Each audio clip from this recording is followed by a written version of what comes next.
All right, algebra. In your e-learning assignment for the 30th, there's a problem in there. I think it's number 3. That's something we haven't quite done yet. So I'm going to do an example with you here. And this example is actually a bit harder than the one you're going to have to do. So hopefully you won't have too many questions after watching this. It says, in the diagram below, what is the relationship between the number of triangles and the perimeter of the figure they form? So if I have one triangle, my perimeter is 5 plus 5 is 10, plus 6 is 16. Pretty straightforward. If I have two triangles, 5 and 5 is 10, 6 and 6 is 12, 10 and 12 is 22. If I have three triangles, 5 and 5 is 10, and then 6 times 3 is 18, so altogether I have 28. You can keep going in this pattern if you want to, but I think from here, based on the pictures and kind of this table we've almost made, we have enough information now to write the equation in the form y equals mx plus b. In that equation, the y is telling us the perimeter, and the x is telling us the number of triangles.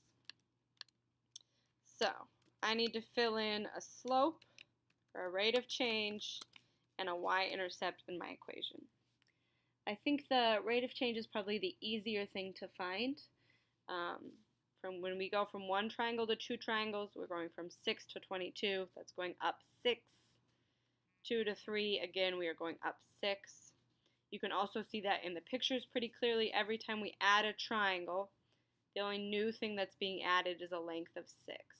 So here we had 1 6, now we have 2 6s, now we have 3 6s. So my rate of change is 6.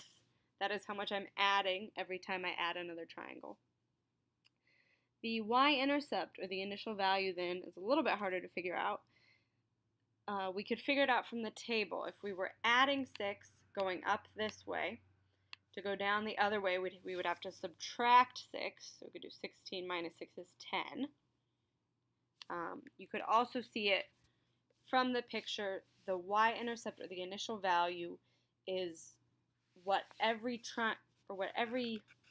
set of triangles has the same. Every single set of triangle, we already dealt with the 6s. We know we're going up by 6s every time. Every single triangle has 2 5s.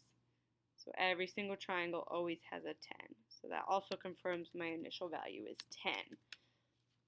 That's what is never changing. No matter how many triangles I add, I'm always going to have 2 edges that equal 10.